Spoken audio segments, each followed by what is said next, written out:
Dans plusieurs épisodes, on a abordé la toxicité à l'école, au travail et dans la hiérarchie. Il y en a une autre qui est devenue un produit de notre société de plus en plus répandu, la toxicité conjugale. Un fléau encore mal compris dans sa complexité, ses origines et ses lourds impacts malgré les avancées récentes des psycho- et neurosciences et de la loi sur le contrôle coercitif, sortie début 2025 seulement.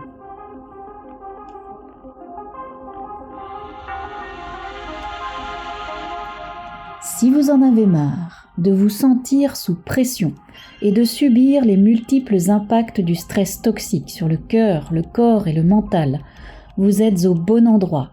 Bienvenue dans l'univers du podcast Hors de portée, qui vous insuffle l'art discret de désamorcer l'emprise, la domination, les violences invisibles et leurs douloureuses répercussions.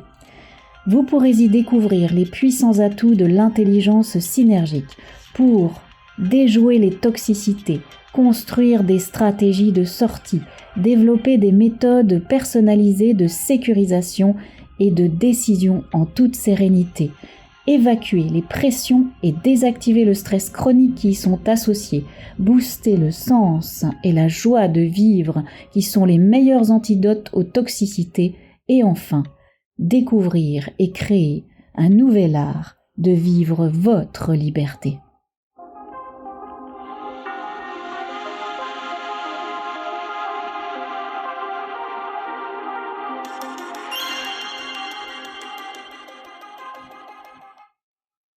Aujourd'hui, dans ce nouvel épisode du Freecast Hors de portée, je vais vous partager les grossières étapes de la mise en place d'une emprise conjugale.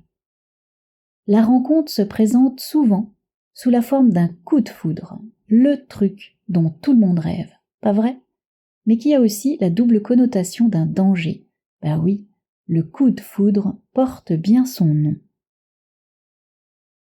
Tout au long de cet épisode, je vous invite à jouer à la détection de ces doubles connotations justement, car elles ont un rôle important dans un contexte manipulatoire. Peut-être que je vous aiderai en accentuant certains mots. Alors écoutez bien. Le coup de foudre, c'est une rencontre inattendue, surprise et création d'attente, que génère la surprise, toujours un moment instable émotionnellement, que ce soit une belle surprise dans la confiance ou une mauvaise surprise qui accroît l'insécurité. Le coup de foudre, c'est une rencontre explosive. Il n'y a presque pas de double connotation. Vous ne l'avez pas vu venir et d'un coup, le corps s'arrache dans une vrille sensationnelle, un chaud et froid qui monte en flèche du fond des tripes et qui augure bien des choses. Un grand vertige qu'on attribue à l'amour fusionnel, une confusion de l'esprit qu'on peut trouver agréable quand on tombe fou amoureux. Voilà, c'est comme ça que démarre la fameuse lune de miel. Votre amoureux transi vous observe avec ce que vous prendrez pour une formidable attention. Mais quelle est sa véritable intention ?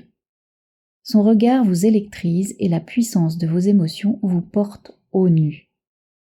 Ça peut vous mettre à poil. Mais pour l'instant, vous adorez cette sensation, ensemble. Vous ne vous quittez presque plus, parce que vous ne supportez déjà plus de vous éloigner l'un de l'autre. Et puis, le jeu des va-et-vient émotionnels entre le manque et la fusion a commencé. Le jeu du chat et de la souris. Vous voyez comment le chat joue avec la souris avant de la manger ? Un jeu qui peut renforcer la dépendance affective embryonnaire selon l'intention sous-jacente. C'est le premier piège dans une situation manipulatoire. Et puis, ce jeu de séduction du chat et de la souris, dont vous ne voyez toujours pas l'intention de vous croquer toute crue en laissant vos tripes en cadeau sur le paillasson, va se décliner sur tous les plans de votre vie, sentimentale, familiale, sexuelle, matérielle, financier et finalement professionnel. Car les pièges se referment les uns après les autres comme une normalité sociétale. Le plus romantique, c'est le mariage, qui pourtant ne se déroulera pas normalement, parce que votre amoureux est exceptionnel et ne fonctionne pas comme les autres, certes. Je vous raconte quelques particularités de celui de Teia que je vous ai présenté dans l'épisode de lancement de ce podcast. Pour mieux comprendre son histoire de 20 ans d'emprise personnelle et professionnelle, vous pouvez suivre le lien indiqué dans la description. Le mariage de Teia s'est avéré être un savant montage bien calculé. D'abord, les conviés ne savaient pas pourquoi ils étaient invités. Les uns venaient pour un baptême, les autres pour une crémaillère, d'autres encore pour des fiançailles, etc., etc. Ce qui a semé une confusion gênante. Mais bon, on est hors convention, hein ? La confusion est un outil fondamental de la manipulation perverse. Puis, sans crier gare, les gens ont été rassemblés pour aller à la mairie en short et en tongs. La prise par surprise permet d'asseoir le contrôle sur les prises et de collectiviser l'emprise. Sympa, tous les jeux de mots possibles autour de la prise, hein ? Pour Teia, pas d'alliance non plus. Non, hein, on reste hors convention. On va pas rentrer dans le cliché de la femme qui dépense l'argent de son amoureux pour des bijoux qui ne servent à rien, hein. Tu ne crois pas si bien dire. Qui fera bouillir la marmite durant 2 longues décennies ? Teia. L'art malsain du non-engagement imprime le sceau de la non-responsabilité. Pas de liste de mariage non plus, on n'aime pas les cadeaux n'importe nawak, qui ne nous correspondent pas, hein ? Les cadeaux. C'est un sujet à part entière dans le système de l'emprise et de la manipulation. Mais il y aura une boîte invitant les convives à financer un voyage autour du monde dans 10 ans.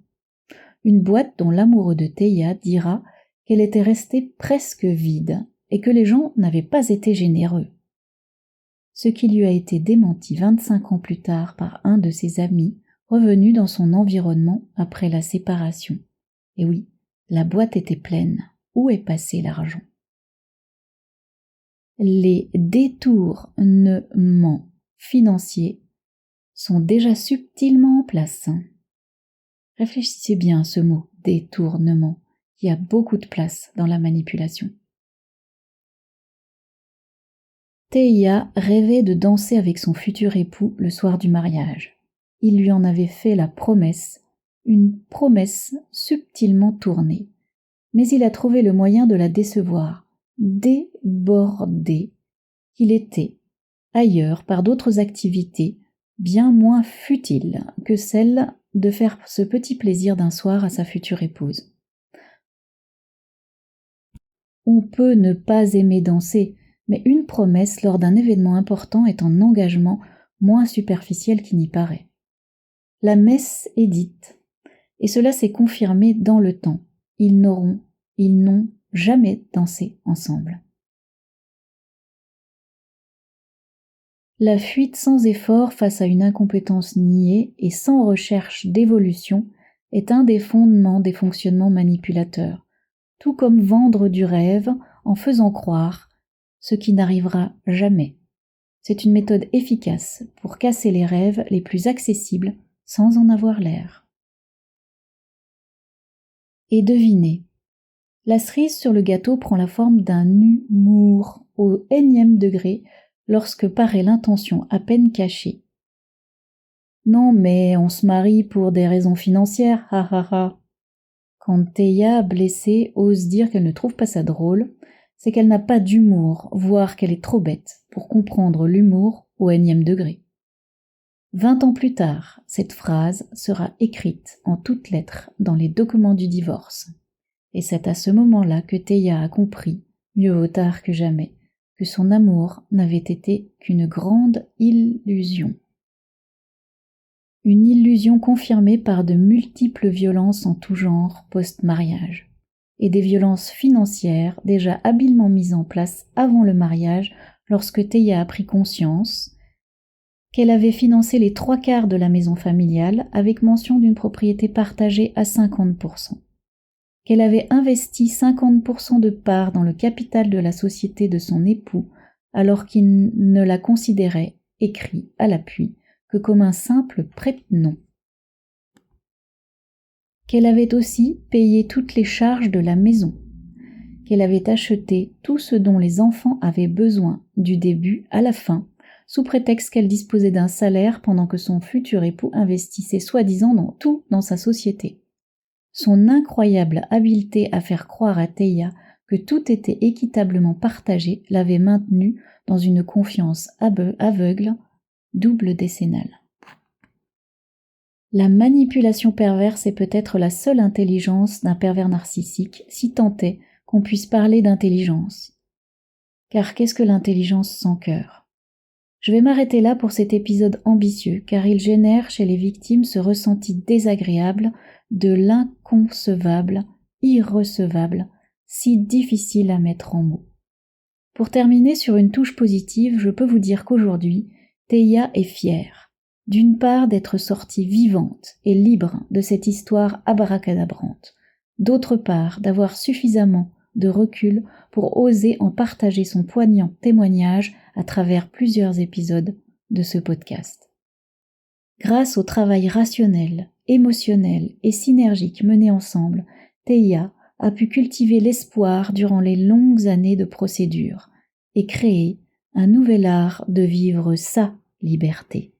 Allez, on se met un morceau de musique qu'on kiffe à fond pour purifier les énergies, injecter et rayonner la joie d'être en vie sur notre belle planète, car la joie, devenue majoritairement inaccessible aux PN, est un des meilleurs antidotes à la toxicité. Alors, cultivez-la. Vous venez d'écouter un épisode du Freecast Hors de portée, l'art discret de désamorcer les toxicités et leurs répercussions. Si ces mots ont touché une part de vous, c'est peut-être que vous naviguez dans un contexte de stress chronique ou une forme de toxicité, de près ou de loin, et qu'il est temps de réaligner cœur, corps et esprit pour mettre l'intelligence synergique au service de votre liberté intérieure. Dans les prochains épisodes, je dévoilerai pas à pas, en seul ou en compagnie éclairée, nos découvertes, nos stratégies d'apaisement, de sécurisation et de libération, ainsi que des outils concrets qui transforment le stress chronique en sérénité.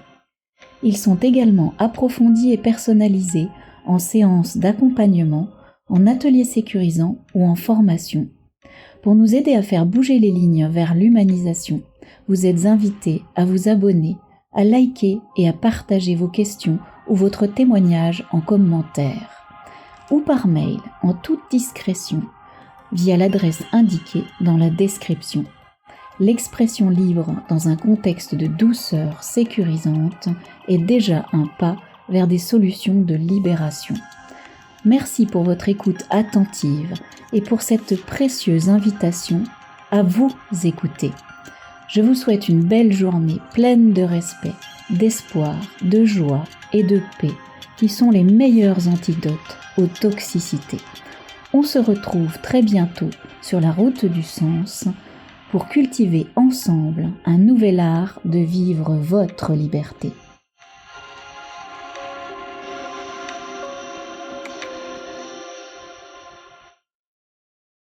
Touche finale. Les situations présentées dans ce podcast sont anonymisées et retravaillées pour les besoins de l'analyse.